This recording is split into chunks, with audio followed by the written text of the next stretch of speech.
পশ্চিমবঙ্গ বাউরি সমাজ শিক্ষা সমিতি আজকে রানিং স্থানে মহিলারাও এসেছেন রানিং স্থানে এবং একটা মাস পিটিশন চলছে আমরা দেখলাম। কি বিষয়টিকে তুলে ধরে আপনারা আজকে এই পদক্ষেপ নিয়েছেন?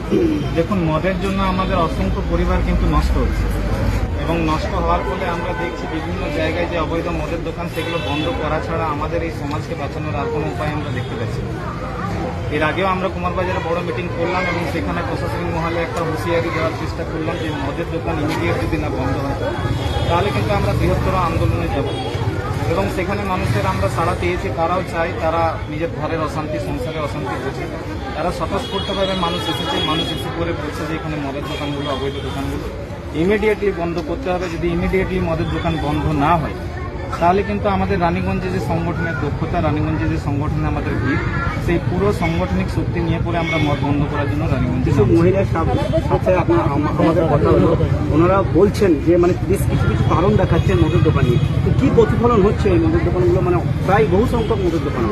এবং প্রতিফলন তো খুব নেগেটিভ হচ্ছে, এত খারাপ প্রতিফলন হচ্ছে যে বাইরে থেকে লোকজন এসে করে পাড়ায় টলতে টলতে রাতে দিনের মুখে মানে খারাপ গালিগালাজ থেকে আরম্ভ করে শিক্ষার কোনো অবস্থা নেই, শিক্ষার সামান্য ন্যূনতম যে পরিবেশ দরকার শিক্ষিত হওয়ার জন্য সেই পরিবেশ নেই এবং অস্বাস্থ্যকর পরিবেশের মধ্যে মানুষকে ষড়যন্ত্র করে ফেলে দেওয়া হচ্ছে।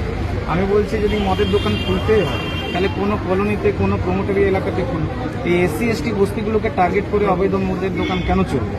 এটাতে আমাদের ঘোর তীব্র আমরা বিরোধিতা করছি।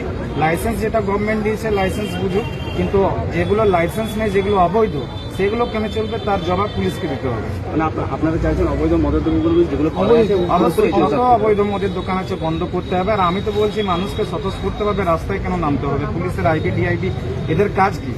এরা মানুষের সরকারি, আমাদের টাকায় সরকারি চাকরি করছে, মানুষের এরা পাবলিক সার্ভেন্ট। এদের তো আইবি ডিআইবি থাকে, এরা জানে না কোথায় কয়টা মদের দোকান আছে?